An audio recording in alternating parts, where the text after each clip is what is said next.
smoke the dizzy, but we can always share some disease.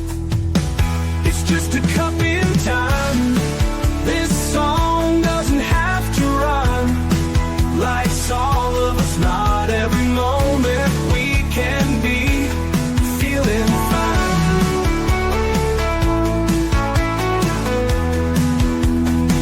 I wanna share a moment, just a second if you will, maybe even a cup of thrill. We could share this performance. It's tea time, come sit with me. Well, welcome guys. Miss Liz in the house, and oh my god, I have a little scratchy voices today, but I'm gonna take a little sip of tea there in a few seconds. But I just want to welcome everybody. Today I have the incredible Anthony Neil Macri in the house, and we're going to be talking about the Calabria food fest that's happening in Italy. So anybody that wants to travel or take a nice trip or anything, we're going to give you some information on that today. But before we get started, you guys know how Miss Liz rolls. Get over to all those platforms: Facebook, Instagram, TikTok, LinkedIn, all the podcast apps, listen notes, Spotify, Podbean, all those good platforms. Give those a like, follow, and subscribe, because each of these tea times do make a difference for the guests and for people who resonate with the stories that are being brought to the table. So let's get started with disclaimer and then an intro, and we're going to get Anthony in here, and we're going to spill some tea together. And today's tea is Unconventional Paths, Powerful Outcomes. That is the tea we are serving in the house today. Disclaimer for Miss Liz's Tea Time live show. Miss Liz's Tea Time is a global platform dedicating to sharing real life stories, diverse perspectives, and meaningful conversations that are inspire awareness, healing, and connection. I'm Miss Liz is going live using StreamYard. Before leaving a comment during the live broadcast, please grant StreamYard permission to display your name at StreamYard.com. Please be advised that all the content brought forward during any Tea Time show is presented in good faith. However, discussions may include opinions, beliefs, and perspectives that do not necessarily represent the views of Miss Liz or the Tea Time platform. Information shared by guests is based on their own experiences and is perceived to be accurate at the given time of airing. All guests, viewers, and participants are responsible for using their own good judgment when considering any action or decision that may relate to these discussions. Some episodes may cover sensitive topics, including but not limited to trauma, abuse, grief, mental health, and other emotionally triggering subjects. Listeners' and viewers' discretion is strongly advised. Tea Time with Miss Liz is an open discussion forum designed to offer insight, inspire awareness, and create connection. It is not a substitute for professional, medical, legal, or therapeutical advice. If you require professional support, please seek assistance from qualified professionals or trusted resources in your area. If you have any questions regarding this disclaimer or the content of the discussion, you are welcome to contact me, aka Miss Liz, directly at bookingmissliz@gmail.com, or visit my link tree at Miss Liz's Tea Time. By choosing to participate in, comment on, or view these live shows, you acknowledge and accept this disclaimer. Your participation is entirely voluntary. I, Miss Liz, welcomes you to join the conversation with an open heart, and if at any time you feel this platform is not right for you, I respect your wishes and decision and welcome you back whenever you're ready. Tea Time with Miss Liz is serving truth and awareness one cup at a time. Well, welcome to Tea Time with Miss Liz, where stories travel across borders and culture is served with meaning. Today's guest brings us into the heart of Italy, not just through food, but through tradition, community, and connection. Please join me in welcoming Anthony Neil Macri, founder of the Calabria Food Fest, coming to us from the beautiful regions of Calabria, Italy. Anthony's work goes far beyond cuisine. Calabria Food Fest is a celebration of heritage, where food becomes a language of storytelling, bringing people together through shared meals, local traditions, and the rich cultural roots of the southern Italy. Through this festival, Anthony highlights the importance of preserving culture, supporting local communities, and reminding us that food is more than what we eat. It's how we connect, remember, and celebrate life together. So grab your cup and lean in. Today's Tea Time is about culture, community, and the beautiful way food brings the world closer. And let me get Anthony in here and let's spill some tea. Welcome, Anthony. Hello. Thank you for having me. It's a pleasure. It is an honor to have you here. So, Anthony, let's start off with how I get all the teas out there. Who was Anthony as a little guy and who's Anthony now? Well, that's well, no, it's not such a long story. An interesting journey. I've lived in Canada for most of my life. I just created an incredible career. I worked in some of the most incredible startups, still do today. My specialty remains, digital marketing, advising startups in user acquisition, getting them from zero to the first 10 million. That's always been my passion, I guess. Also my career, my calling, until right before the beginning of COVID, I decided to move to Italy. And I guess COVID kind of sped up that process because I could either stay stuck in Canada. At that point, we really didn't know whether we could travel ever again. It was felt like the end of the world, and so I decided to make that move faster. So I found myself here in the south of Italy, where I've been living for the past 5 years, and where I had the opportunity of meeting another incredible travel expert. She owns a travel agency here based in Italy. And we together, we created the Calabria Food Fest. And before we delve into what the Calabria Food Fest is and what I do today, I mean, what I do today is still pretty much what I've been doing my whole career, digital marketing, helping businesses grow, the strategy behind it, public relations, communications. This has always been my strength. Today, do the same. I do it from a beach, much slower. I get to think outside the box. I always joke about this because instead of thinking outside the box, I actually stepped away from the box entirely. And I'm only in the hustle and bustle when needed, which helps me gain clarity and work a lot better for me, for my clients, but also from a creative perspective, it allows me to be a lot more creative since I've moved away from all the noise. So from Canada, we have a question here for you, Anthony, and it's an amazing show. How did Anthony get inspired to move to Calabria? Well, so since I was a kid, I mean, I'm of course I'm Italian. I'm of Italian descent, So, but since I was a kid, I spent all my summers here in the south on the beach, where my best memories with grandma, with grandpa. The summers were magical. It was the most incredible time of my life. And after having worked for 15 years in some of the fastest startups in Toronto, New York, and COVID, I knew that I didn't want to. I couldn't see myself doing that forever. I just felt like there was no.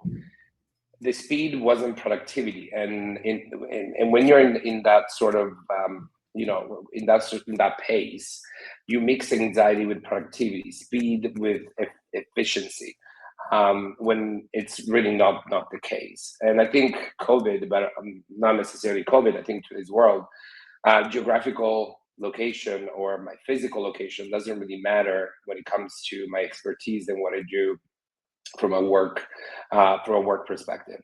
Actually, as I was saying before, since I moved to the south of Italy here in Calabria, the opportunities haven't really they haven't. I haven't seen personally a stop in my career.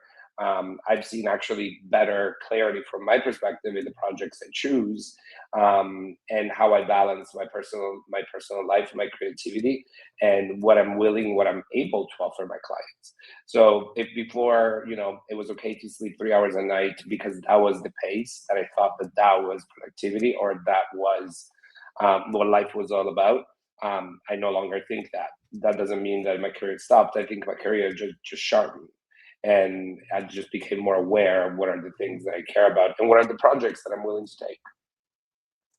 Well, we have another question here for you. Calabria looks incredible. Any tips for first-time visitors? Well, the first tip. Well, so Calabria is one of those places that, for the longest time, has remained unknown to mass tourism. And one of the things I had started saying before was, I met this incredible woman, Angela Donato. She's the CEO of this travel agency, and we together last year we created for the first time the Calabria Food Fest, which I think is the best way to personally visit Calabria. And it's a week long traveling festival where people stay with locals throughout the region and experience in very small groups, intimate groups, what Calabria is all about. So it's not a big bus tour. It's not, and because one of the things that we wanted to do was we didn't want to create tourism that is to consume the place. It's about experiencing it. So, for example, if you were to visit a small, quaint village on the coast made of 600 people, showing up with a bus of 100, that's not tourism, that's an invasion. It's a terrible experience for the tourists, but it's also a terrible experience for the people that live there. So we wanted to do the exact opposite. We wanted to create these very small groups, very small experiences, and actually get people into people's homes, cook with nonnas. Because, for example, one of the most magical experiences that I remember from my childhood was cooking with grandma. And the table wasn't just, where you consume food. It was where culture started, where the family talked about tradition, where we talked about who we were, and we wanted to recreate that even for tourists because we didn't want to become just another travel product. Of course, we had an incredible success. So this year, we've created multiple groups, but the groups are never more than 10 people. That's because, of course, when we're talking to local nonnas, number one, they're like, I can't have more than 10 people in my house, and because most of the time they won't fit, but also because the experience wouldn't be as intimate.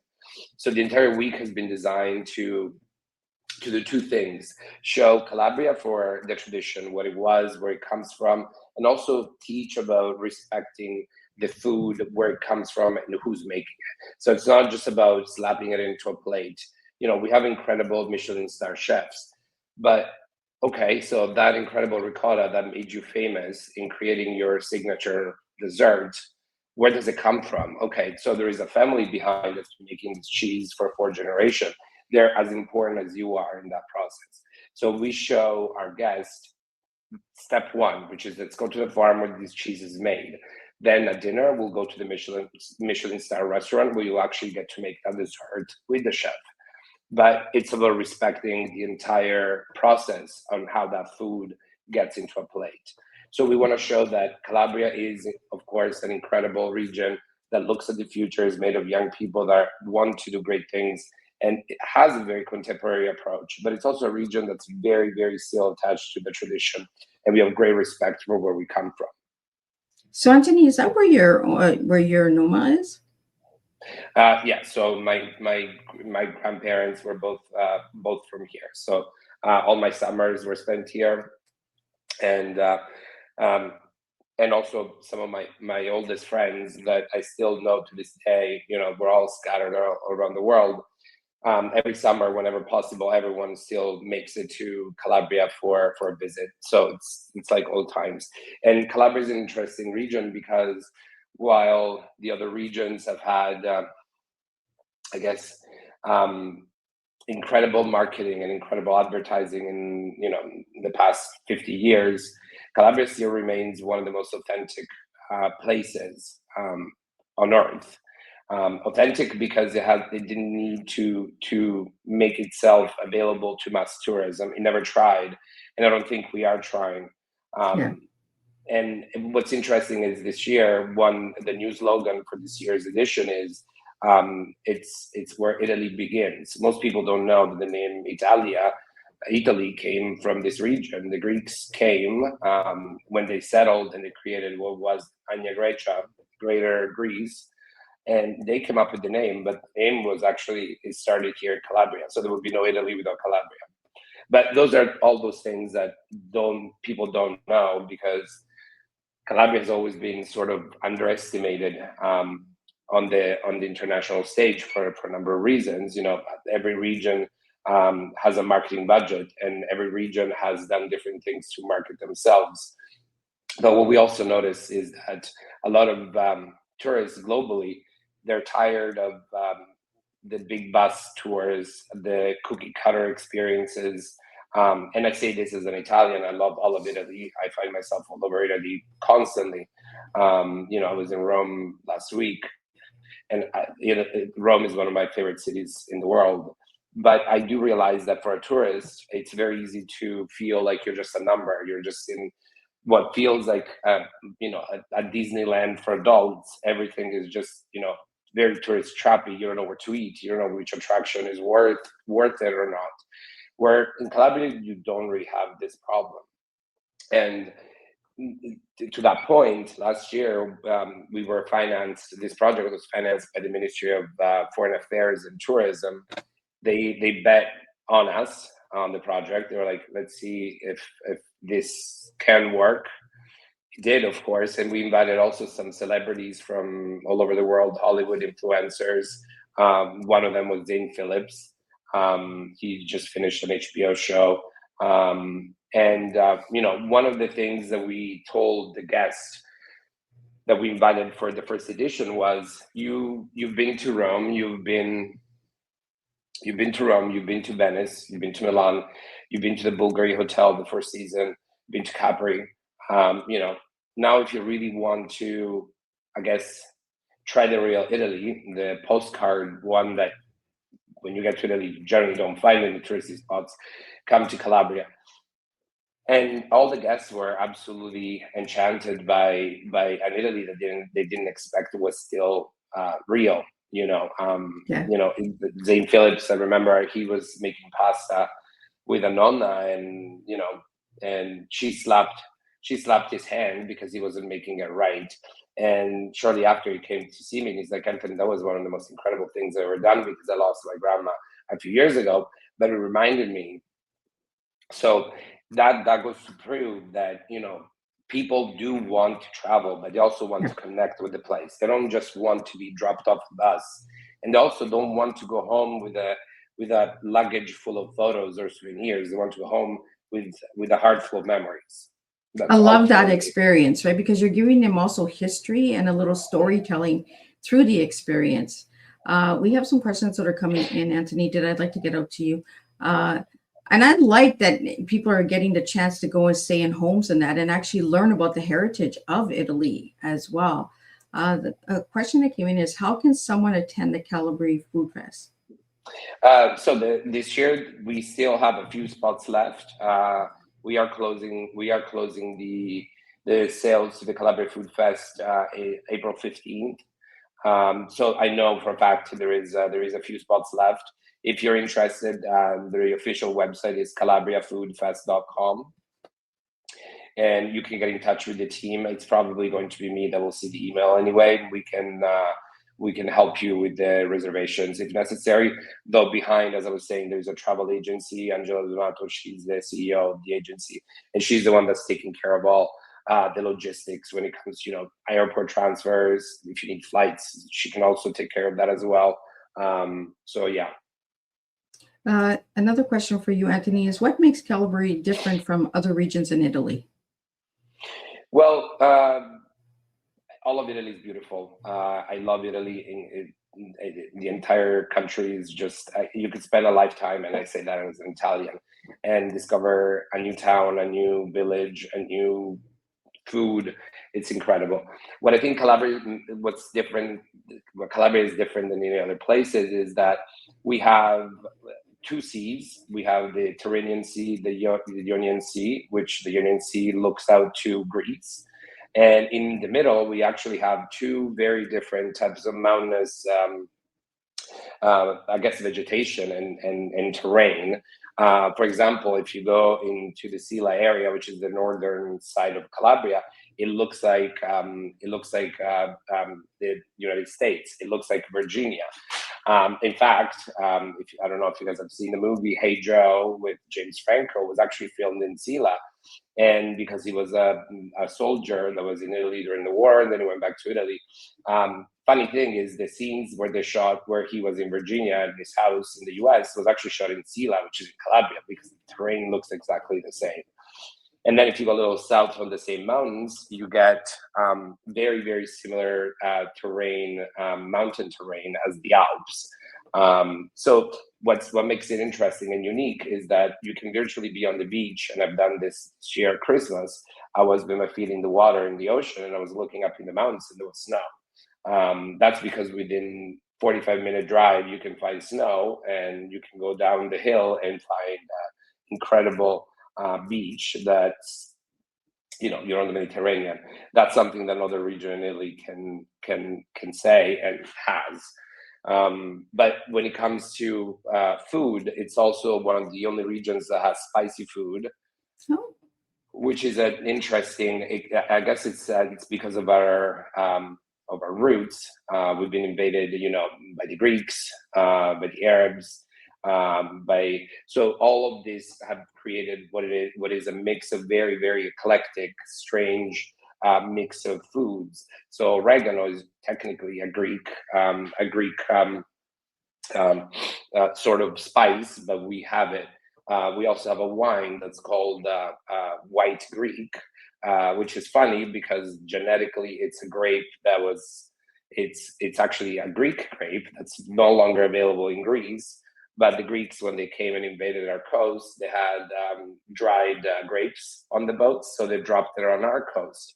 We still have that grape, which is a great wine we drink from our coast, but in Greece they don't have it. We're the only one that have it. But it's still considered a Greek white.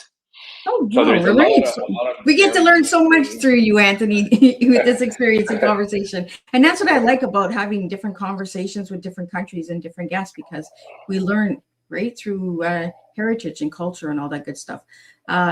We have a question here. How can global audience get involved in this movement? Is this a movement, or is this like an annual fest? Like, what could you share a little bit more on that? This is an event that goes every year from June 16 to the 23rd. We chose on purpose this date because we want to start the summer solstice is on the 21st. So every year will always be this date. As of now, we're welcoming groups from all over the world, and we have partners from all over the world that are, creating groups. We've created experiences that are in Calabria, and the goal is to integrate into the community when they come. But for example, we have a Latin American nutritionist that works in television, together with a yoga expert. They've created their own group where they're coming to take part in the experience. And we've designed a week-long experience made out of wellness, food in the territory. So they're experiencing Calabria in a different way, always being part of the community. So it's also because we want to show that Calabria can be a lot of different things. For a wine lover, it would be incredible going around and visiting all the wineries. For somebody that's a nutritionist or that doesn't drink, that would be a horrible nightmare. So it's about modulating and creating the right experience based on the group. So it is a movement because we are working with virtually all sorts of groups from all over the world. They've seen what we've done last year on Instagram. If you go on Calabria Food Fest, you'll see all the different guests that we had last year, and some of these guests have expressed their interest in coming back with their own friends, their own groups, like the actor Zane Phillips. The only thing that brings us all together as the concept for the Calabria Food Fest is for 2 nights we have access to a 15th century castle. Well, all the groups, regardless of the yoga group, the food group, the wine group, whatever group, we all gather together in this 15th century castle in Squillace, which is on the Gulf, and where we have a gala dinner, red carpet, and it's a celebration of Calabria for the guests.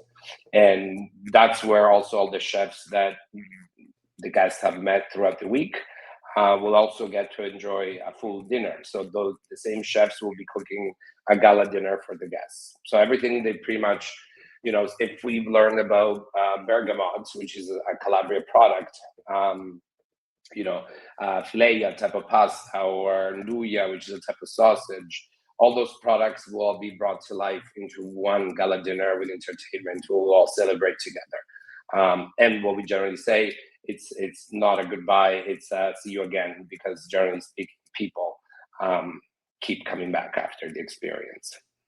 Well, Anthony, we have a question here. What challenges did you face building this cultural platform? Well, I mean, no, I wouldn't say it was. Well, there are two sides of it. One, the challenges is from a commercial perspective, and I say this from a marketing perspective, is that it's very hard to present a product even to institutions, and potential business supporting you, saying it is a festival for 10 people at a time, because it doesn't sound like it's something that can scale. And of course, that's also very tough to sell it to, as I said, institutions. I mean, how can you go and say, I want to bring 15 people to Calabria, now finance it and believe in this project? So that was definitely a challenge. Of course, we proved them wrong, or at least we proved the project, the concept, because out of 15 now this year we have 70 people, which means 7 groups. It's not 1, it's 7. We hope to continue growing. Other challenges in the community, like local community, I did not find. I think most people want to meet other people, other cultures. They're happy to welcome them in their house, but there is a limit to everything, which means that, as I said before, don't come here looking to consume the place. Come here looking to savor it, to experience it. And that's part of our goal. Our goal is to create tourism that's regenerative. The tourist doesn't come here and take something. If you take something, you're also going to leave something, and it's not necessarily financial. It's about that continuous exchange where both communities, you leave Calabria enriched, and also the local community is left with something as well. So it's that sustainable tourism that doesn't end up, absolutely consuming the region, as we've seen happen in other places here in Italy, but also other places in the world. So part of our objective was, let's try to create something where, instead of bringing 70 people to a mega restaurant that can handle that massive amount of people at once, let's do 7 groups with 7 different nonnas in 7 different areas of the region that are unexplored. So the whole community waits for them because it's excited to see who are these 10 people. We want to meet them, and this happened, for example, last year. I brought the guests, the VIPs, the influencers to the local market in the town where I live. And of course, everyone excited. I lost track of all of them. I didn't know where any of them were. I was like, okay, guys, see you guys in 2 hours at this location. I texted them. And, some of them came back and they were like, oh, I had coffee in some old lady's house. She was so cute. I'm like, how did you do that? She's like, oh, she's like, you want a coffee? And I was like, yeah. They're like, okay, come in. So, those are those authentic experiences that number one, you can't fake. As much as you could try to plan it and make sure that it does, but you can't. Those are things that can only happen when there is that harmony between the people that come and the people that are here that are waiting for those people. But it can be an invasion. It has to be something that's very harmonic and very balanced. Well, we have a couple more questions that just popped in. How does food storytelling impact tourism growth? Well, I think as I was saying before, I think food is itself memory, and I see it. And I actually learned this. I discovered the importance of food as an adult when I moved back, because a lot of the foods that I ate as a kid, as a kid, you don't really care about what's behind. Why does it matter, or why is it made this way? You just eat it.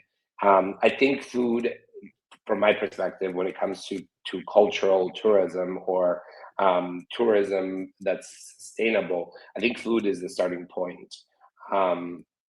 Like one example I like to use all the time is that, for example, there's this pasta that's it's called aglio olio peperoncino, which means garlic, It's garlic, chili pepper, and oil. And the reason why this pasta was born is because you stale bread, you toast it in a pan, then you put some oil, garlic, and chili pepper. That was a pasta. But the reason it was born is because if you had stale bread, you didn't want to throw it out because, of course, poverty. And throwing out bread was not something you could do. So there was a way to create sort of a texture on pasta because you had just garlic and chili pepper and oil, which is not a topping for a pasta. But the stale bread that was toasted in a pan, that became so something that you could throw out. It became the most precious thing on an actual plate of pasta.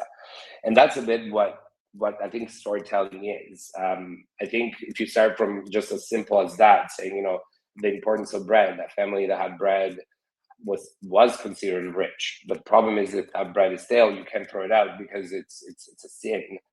So what you do, you invent something that becomes now what it is now, a dish that Calabrians eat all the time. I personally love it. If a restaurant makes it, I'm ordering it. But it's extremely simple. There's nothing complex about it.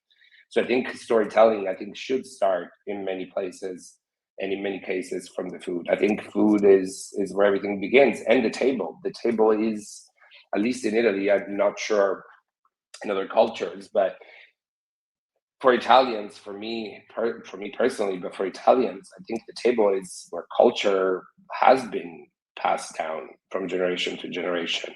I still think about some of the conversations I had with the elders and my grandparents. This was at the Sunday table. I'm getting a lot from this conversation is conserving, right? Saving those memories and then bringing them back to the table. And my daughter is dating an Italian, and they do a lot of family get-togethers and a lot of cooking together, and that's their time of bonding. So did you find that as a child growing up that was bonding time, like with grandma and grandpa and like with relatives with the food, and that's why the food is such a passion for you, Anthony? Yeah, for sure. I mean, I remember the whole family gathering, being together, the good aspects of it, they're not so good, the annoying aspects of it as well. This is definitely part of the my upbringing, and what I also cherish and I remember, and I think about that as an adult, is that when you were at an uncle's house or aunt's house or your grandparents' house, and you weren't only the responsibility as a child of your parents, you were a family responsibility. If you misbehaved, you would disappoint not one, not two people, you would disappoint 27 people at the table. So it was also this sort of constantly learning of how to also interact with society, because it wasn't just your close family. It could be friends, they could be friends of friends that were at the table, and it was this constant learning experience on how to behave at the table, but also what adults are saying. You were never really separated, you were just there and you had to behave, and food was always the centerpiece of it all. And the rituals behind it, I remember, and still to this day, if I go for a walk at the local market and I see a certain ingredient, the other day I saw asparagus, because it is the season, we eat seasonally here. I remember what my grandma said was whatever the season gives you, that's what you eat because your body needs it. And if you go looking at, and then I looked into it, and as crazy as that sounds, technically all the foods based on at least here in the Mediterranean, all the foods that you get seasonally also provide you with all the vitamins that you need to survive the season in a healthy way. So in the winter, you get oranges, you get all the fruit that has vitamin C. You need that for the colds. You just get it from the market. You don't it's something that the land just provides. And also, you got the market, you see a product, like, as I said, the other day I saw the asparagus, and automatically you start thinking of all the recipes of the season. But it's not just you, it's all the people around you. I was buying asparagus, and a couple of older ladies, they were like, what are you making with it? And I was like, I don't know. It was like maybe a risotto. And they started telling me, how do you make it? I was like, was like, I don't know. I was like, I probably suck the way I make it, you know. But I tried to say, you know, they weren't very impressed with my way of making it, but they also told me how to make it correctly. So there was also another way of engaging with the tradition. You know, I was like, okay, tell me. I'm sure you know it better than I do. And that's ultimately what was at the core when we thought about Calabria Food Fest. It wasn't just, you know, a food festival where people just go and eat. It was about, let's start from the food and then move outwards to the entire culture, to the geography and the places. Bergamot, why does it grow in this area? Why is it important historically? Why was it important? Nduja, how was it born? Why is the fish more consumed on the coast and not on the mountains? All those things. Yes, there are products. Yes, we consume them, but in every region, in every area, even in some villages are consumed and some others not. So I think that's where it all started. We wanted to tell about an incredible region, but starting from the food, which is our most cherished memory. Well, we have a couple more questions that just popped in, and then I have a couple questions here for you as well, Anthony, that I'd like to get out to you. What is the long-term vision for the Food Fest? Well, the long-term vision for the Food Fest is to create an engine, interest into the region, controlled interest. What I mean, it sounds terrible because it sounds like something so contrived. No, we want to create interest in people that want to come to Calabria to experience it with the right mindset, and they are looking for a place to connect, to slow down, and also to discover an Italy that's not necessarily available anywhere else in the country. That's a long term. Realistically, we would love to be able to bring 1,000 people a year in Calabria, but always in a way that's sustainable and respectful of course, the people that live here. I like that you got that in there, the respectful, because a lot of people, they just travel just to travel, right? Just because they can. And you're making this an experience, a memorable experience, so that they'll want to go back, or they'll go home and they'll say, you know what, that was the best experience I've ever had. Get good feedback. The next question that came in for you is, what role does digital strategy play in promoting culture? Well, this event, this cultural event, this tour, however we want to call it, was born digital. And culture is virtually everything. And in today's world, if you want to promote anything, whether it's an event, a festival, without the digital strategy, you're not going to go anywhere. That's why, from our perspective, last year we decided to invite a series of influencers, a series of tastemakers, chefs from all over the world, and what I asked them was, I will not be giving you guidelines on what you're supposed to say. I do this for a living, creating a brief and working with influencers and creators and say, this is what you're going to say. This is the messaging. This is the hashtag. For this festival, for this event, I said, come with an open heart and tell whatever you see through your own eyes. Of course, because I thought that would be the most authentic way. And I told them, if I'm selling you something authentic and I'm telling you it is authentic, you need to authentically communicate it in your own way. And I will not be telling you any tagline. You just go out and experience it. And it worked incredibly, because last year we've had, I think it was about 32 million interactions in a week. Ooh. Yeah. So during the week, the account, and we used a series of tools to measure what the impact had been on social media globally. It was about 32 million interactions. So from my perspective, from a digital marketing expert, it was an incredible success, because everyone, from each one's perspective, as I said, we had wellness influencers. They were, showing themselves walking or running on the beach at 6 in the morning and being like, look how beautiful this is.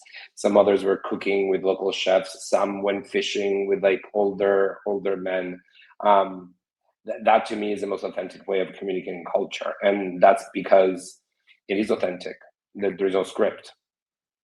And I love it because that's the best experience. It is. It's for them, for the guests, but it's also for the people that live here.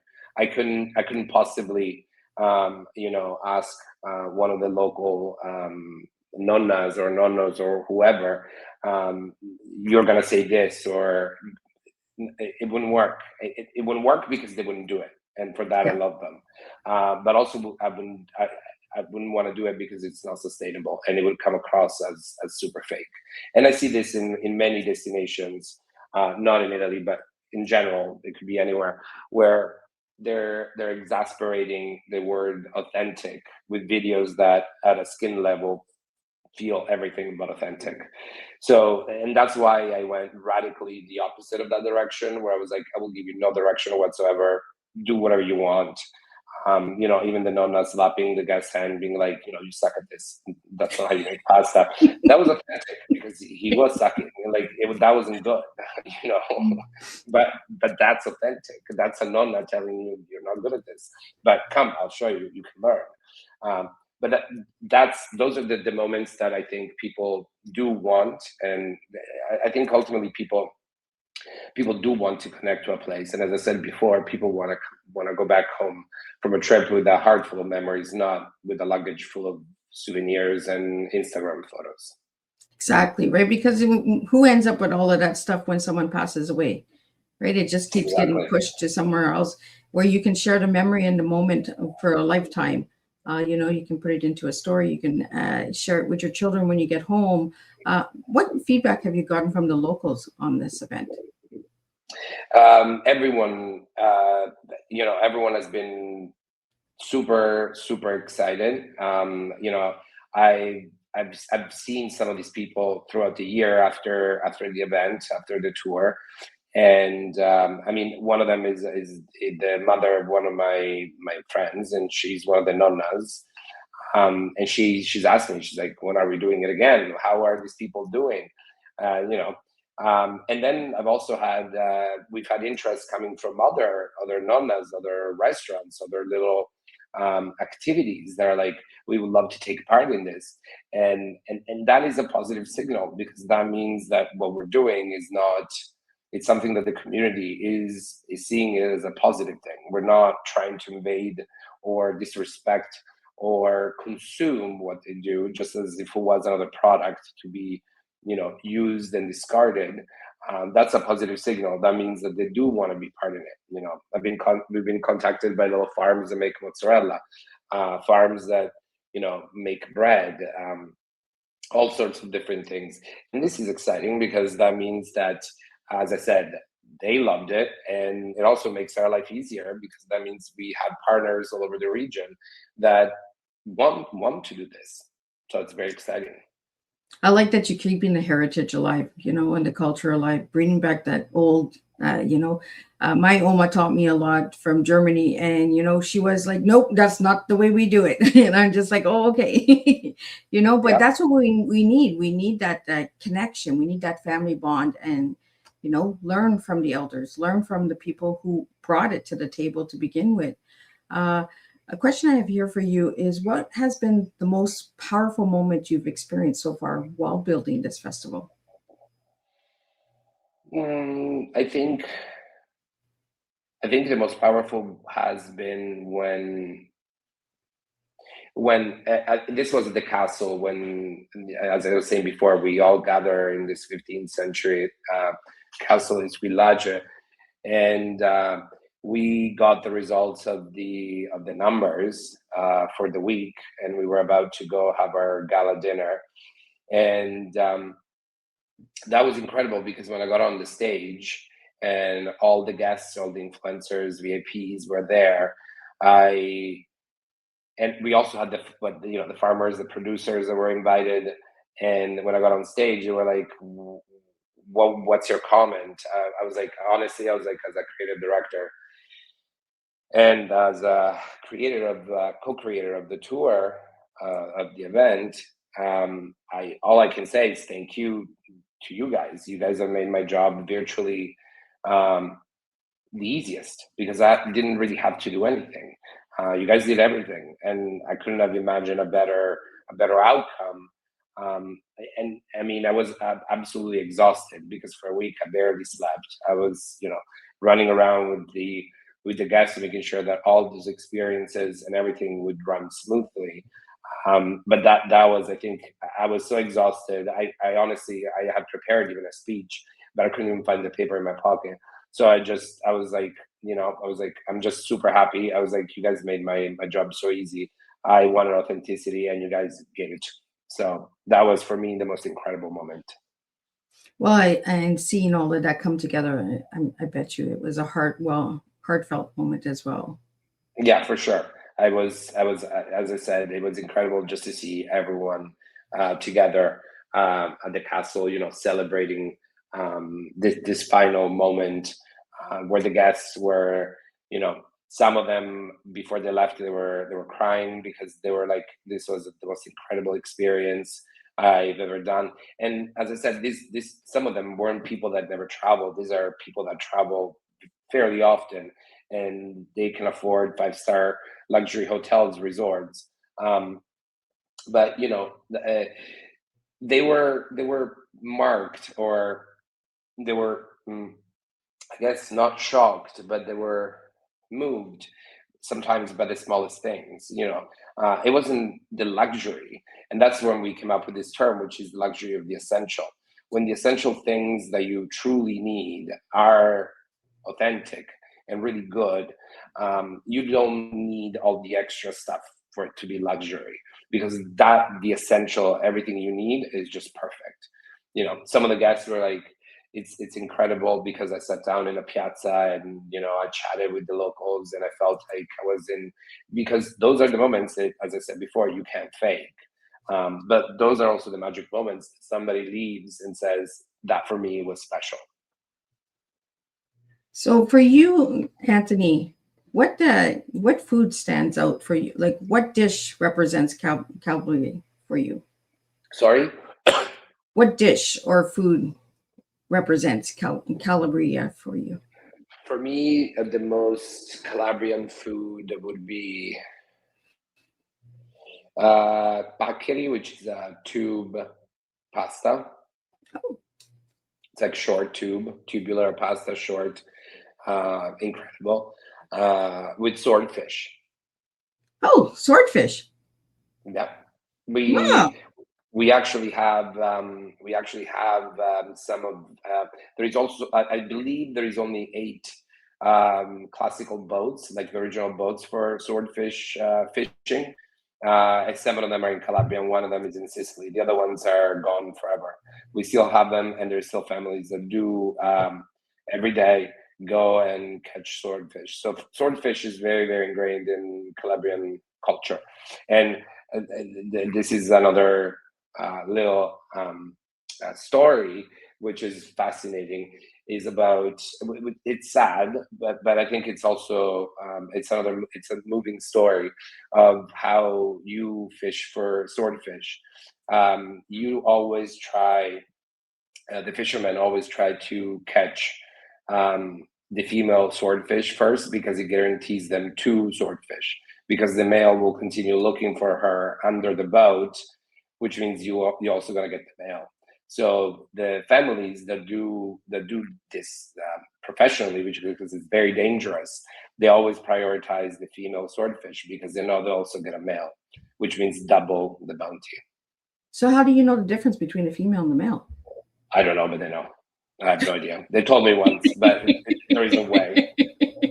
Like, do they have sensors or something, or it's a different look of a No, fish? they know. But even seeing the families that do swordfish fishing is an experience of its own. I don't know if you've ever seen, like, the boat has like a tower that's like super thin, 30 meters, and then there's the nose, which is like 20 meters. The one at the top screams at the one at the front when they see them. it's a rush seeing it. But as I said, these are families that have been doing it for like 3-4 generations, so they know. I don't know. I just enjoy my pasta with swordfish. So you don't know if you're eating the female or the male, right? No, no, I don't think there is a difference in taste. I think they know how to recognize it. I think it has something to do with the top part. Oh, If I that makes remember sense. correctly, Yeah, the but fin. I might be completely wrong, but I don't think from a flavor perspective it makes a difference. Oh, well, cool. And one word that describes Calabria: spirit.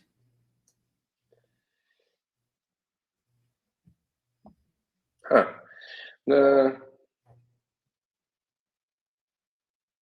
Courageous. Courageous. Oh, is there a lot of courageous people in that community?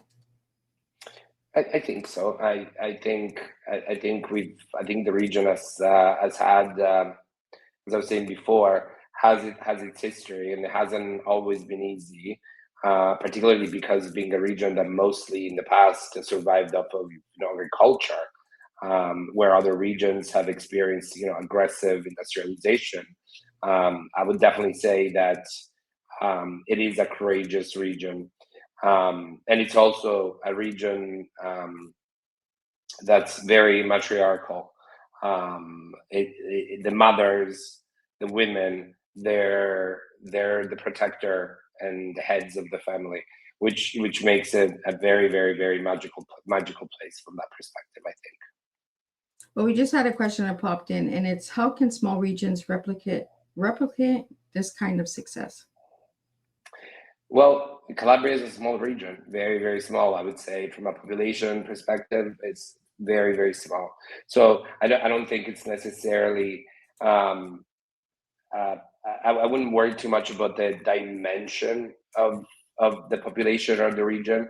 I think it's about first understanding what the place has to offer, who the people behind it that matter are, meaning the history. And you can virtually do it for any region, any place on earth. I've been lucky enough to travel to about 74 countries in my lifetime, and there hasn't been a place that hasn't left me something. So I think it's just a matter of replicating and figuring out how to tell the story, and making sure that in telling the story you involve the right actors in it, which are the people that make the history possible. That history, they're the ones that should be telling it. So not so that you don't descend into what is a documentary, but you just get the people that are making that history and made that story, and you let them tell the story. And then if there is food, it's always better. So, Anthony, for you, is it food or storytelling? Which connects people faster? Food. Why? I think I think let's put it this way: if you have a table and you put a storyteller, even the most incredible storyteller, to tell a story, people won't connect. You sit 10 people at a table, you give them good wine and good food. In an hour, they're gonna be best friends. And if Calgary Food Fest were a feeling, what would it be?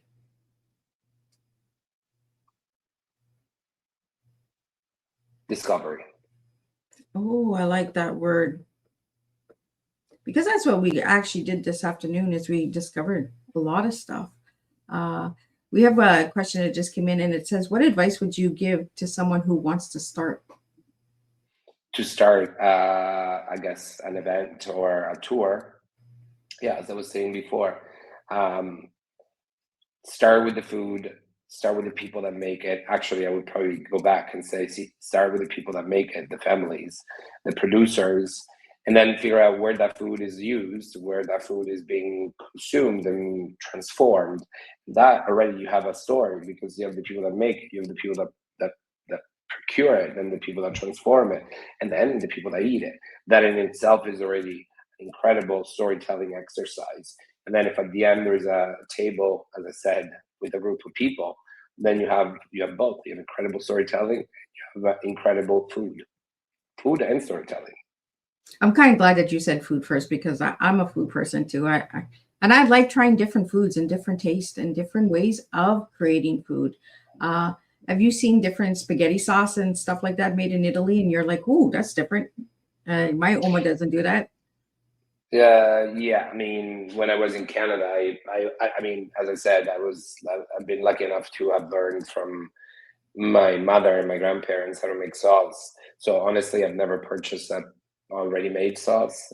I think I don't know. I'd rather not comment. Friends have made me try some. I think some of them could be defined as crimes against humanity.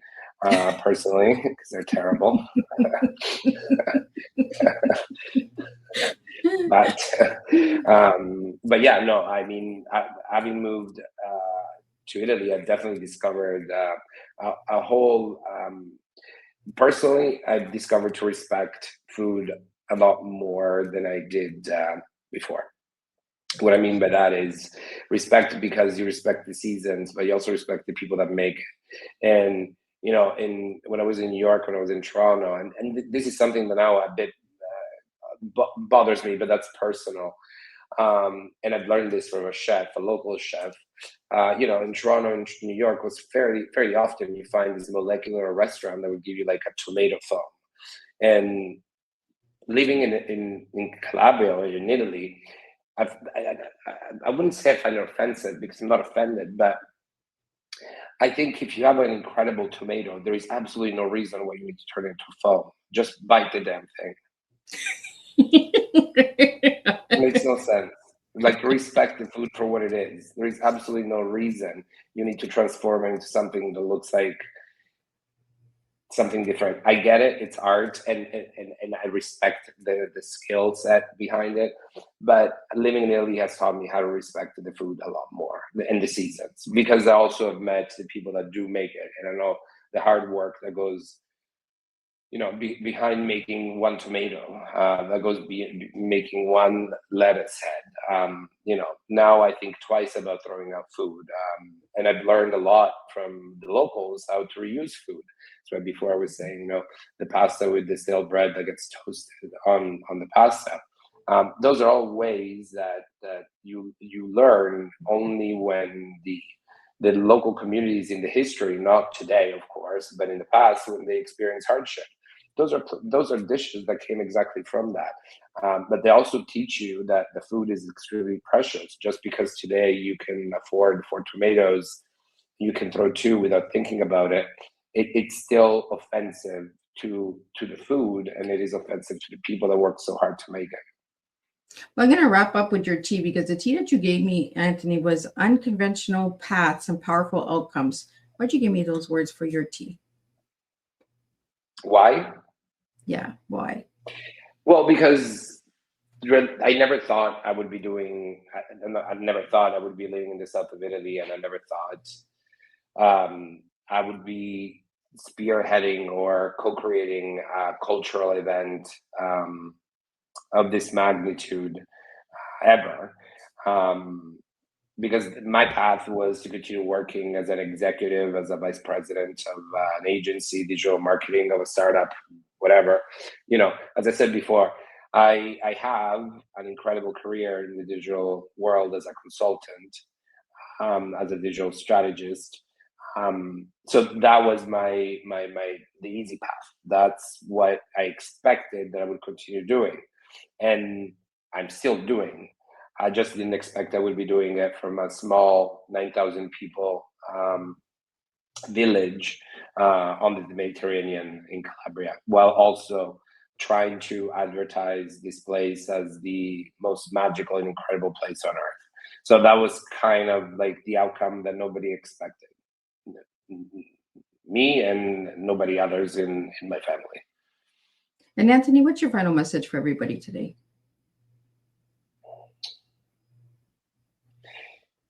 Travel, always travel. Looking to connect with the local communities, one.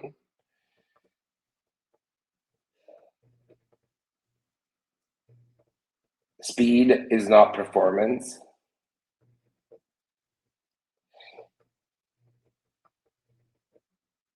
And also final. In today's world, your physical, geographical location has no impact on your opportunities from a career perspective. Well, thank you so much. I really enjoyed this Thank conversation. you for having me. Thank you for joining me and sharing so much. We learned so much history, so much good stuff, and we had some incredible questions come in. I'm just going to do a wrap up, and then we're going to close this tea time down, and we'll be back at 7 p.m. with the second tea time of today. What a flavorful and meaningful conversation. Anthony, thank you for reminding us that food is not just nourishment for the body, it is nourishment for the soul. Through Calabria's Food Fest, you've shown us how culture, tradition, and connection can come alive through something as simple and powerful as a shared meal. This afternoon, we were reminded that when we gather, when we share, and when we honor where we come from, we create moments that stay with us far beyond the table. To everyone listening, here is something to carry with you after this tea time. When was the last time you truly slowed down and experienced a meal? Not just the food, but for the connection it brings. Until our next cup, keep sharing, keep exploring cultures, keep gathering with intentions, and keep celebrating the stories that bring us together. And I'll see everybody at 7 p.m.